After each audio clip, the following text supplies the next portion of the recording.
and whatnot. But I was really surprised to see them down here, given how small. Exactly. It Brewery is. they It are. is a.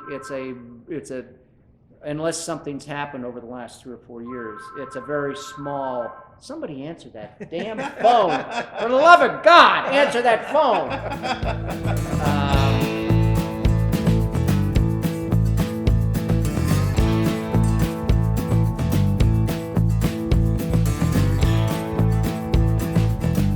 Coming to you somewhat live from the Beer to Whiskey Studios, high atop Barley's Tap Room on Washington Street in downtown Greenville, South Carolina.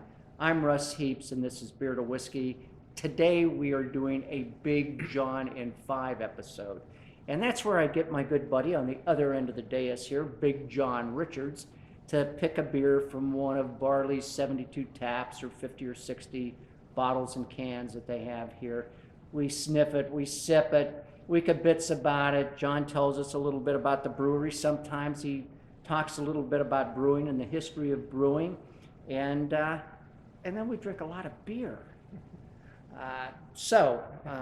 Sitting between us here is E. Randall Porter, fraternity brother of mine, good pal for more than 50 years, and he's down from Dayton, Ohio, ostensibly to help us with our efforts at the Barley's Biggest Little Beer Fest, which has now been postponed because there's a big winter storm coming in, so he's going to have to come back for that. Get your bread and milk. Yeah, if you're not out there buying bread and milk Right. and toilet paper, Right. It's the white death is on its way. Exactly. We're looking for 3 or 4 inches, and let me tell you what, the grocery stores are packed here.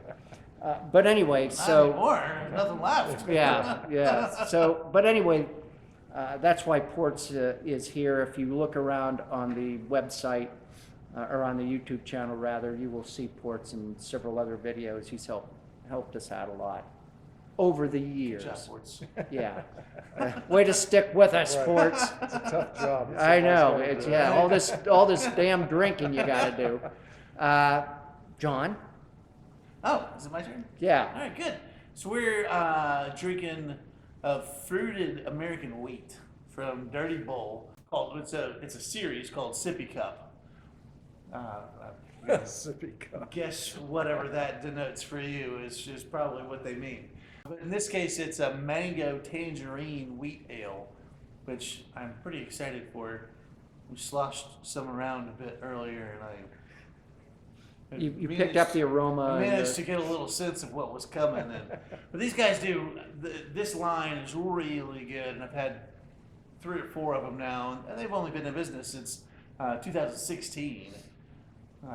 according to their T-shirts. According to their T-shirts, it took me a second to find that number. So thanks, guys. Yeah. But their beers are wonderful, and they really only brew one year-round beer. They brew a lager that they brew year-round, Which is pretty good, which is incidentally. good. And then they brew a bunch of sours and a bunch of different one-offs. This Sippy Cup series goes on all year, but it's different every time. I don't know that they've ever repeated one. So you pick up the next one and try it again, and they're all good. So I'm excited to give this one a shot and see what happens. So this is a fruited Hefeweizen? Well, sort of. Okay. Hefeweizen is more specific than wheat ale. It denotes that you're using a German yeast strain and that you should expect bananas and cloves and an unfiltered beer. And specifically, Hefe is the Hefe and not Jefe. That's Spanish. Hefe in German is the word for yeast, and Weizen is the word for wheat. Wheat, right. So you got yeast and wheat is denoting what your beer is, because in accordance to the German purity law, the Reinheitsgebot, there's only 4 ingredients, Right. and so you got barley, water, or barley, hops, yeast, and water. Oh, right. Right? Am I doing that right? That's right. It's late in the day, guys. You gotta give me a break. And so specifically it was to exclude all of the unmalted or ancillary is the word I was coming up with there. That's not the word I want. Adjunct grains. But then several breweries got a special sort of dispensation to brew with wheat. So you had to denote Oh, okay. that you were brewing with yeast Oh, and okay. wheat. All right. So saying it's a Hefeweizen is just being a little more specific than you have to be. Okay.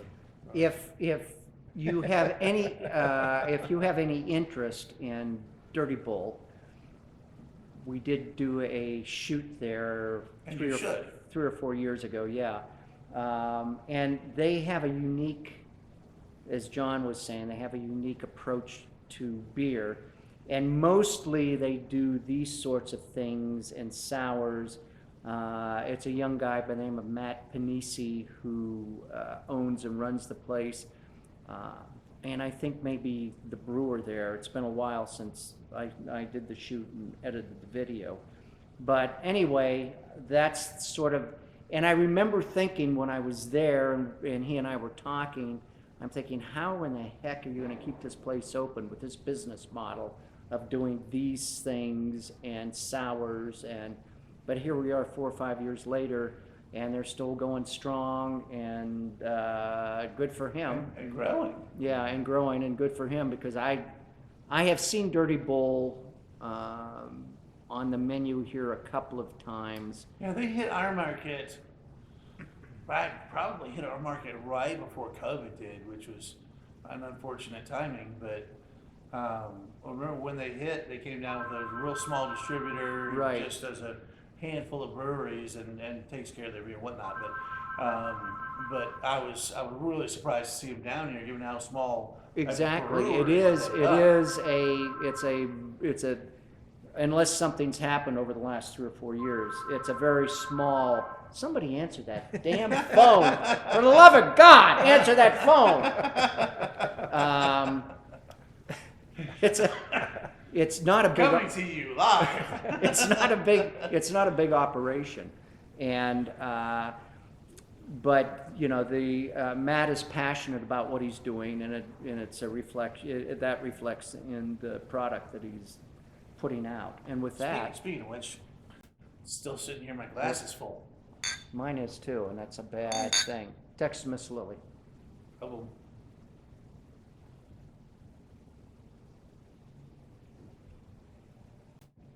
oh yeah, taste all that tropical. Boy, that is. big, juicy, nectary tropical juice. But I don't get this as being a sour. No, It's not. It's Okay, not. I was okay. saying he does these sorts of things, but it seems to me that when I did the shoot there, that his idea was to basically concentrate on sours. Okay. I think. They do a bunch of sours up there, so. Yeah, I'll have to go back and rewatch the video, but be that as it may, this is like drinking. Yeah, it's juice. This is a good breakfast. This Yeah. this is a good breakfast drink Oh right yeah. here. You sit there, I bet some ham and eggs, it'd be good to go. Mhm. Well, it would also be a great summer beer to sit drink around the pool. Absolutely, Yeah. absolutely. I think you guys are drinking it too slow. That's always your opinion, sir. No, I really like this. I mean, I do yeah, too. This is very fruity, summery. It's refreshing. Very refreshing. Yeah. But yet, I would think that Barley's has a reputation for really good pizza, well-earned reputation for really good pizza. I could see eating pizza with this beer. Absolutely, especially the right kind of pizza. I don't know that meat lovers pizza goes with this, but But I think that would cut right through the acidy tomato Yeah, sauce absolutely. and that kind of thing. just regular plain cheese pizza would Yeah. be great with this. Yeah. Or something easy, like ham and green peppers. Ham and green peppers. Could work really well. That's my pizza right there. This is neat to like that second big sip. I got a lot more tangerine than I did in the first one. If you look, it was all mango and tropical up front for me, and then that second big sip really get the sort of tang of the tangerine more. Yeah, that's what I'm left with in my mouth is the tangerine. Yeah. Excuse me. The tangerine. That's a Solid beer. Yeah, I it like is. it. And it's fairly hard to, I don't know, I'm just gonna say impress me with a fruit beer, but that's not true. To differentiate yourself with a fruit beer. Yeah, But that's a really nice beer. it is. It's well put together. Wine. The wine world uses the term structured. It's a well structured wine. Yes. A lot more than the beer side does, but that's a well structured beer. It is. It is. And I'm going to, when this gets posted, I'm going to forward the link to Matt. So Matt, Oh, hey, nice good job. So here's a quick question, because I don't know the answer, but when you have all these different types of beers with, for example, this is a fruit beer, do they put the fruit in during the fermentation process? Is that when it goes in, or does it go through I mean, when do they put it in? It's not the same for everybody. Most of the time, it goes in either during the mash or during the boil because you want those sugars that are in the fruits Okay. to be available when you get to fermentation. All right. So sometimes you add fruit during fermentation or even after for specific reasons. But if you want it to be a fruit beer, you typically want the sugars to have been fermented out. Okay, and so you want them in the boil? So you want them in and you'll add them even maybe during the mash. It depends. And this is me not being an expert on the actual brew process with fruit beers. I never brewed a fruit beer on my own. So I'll call myself out on that, where I don't know the specific answer, but the principle is that you would want those sugars to be fermentable. Okay. I really enjoy this. Like I said, I could sit around a pool in July and drink these all day. Yeah, I wonder if this is year round. I wonder if they do this year round. No, because they do it. You already addressed that, didn't you? Yeah, it was like 5 minutes ago. I don't know. It was like 5 minutes ago. How would I remember that? Jeez, oh Pete. All right. Okay, anything else? I think that's probably going to cover what we Okay. have to. Guys, We've done enough Davis it was today. great. Thanks for joining us, Ports. All right. So damn lucky. See you next time.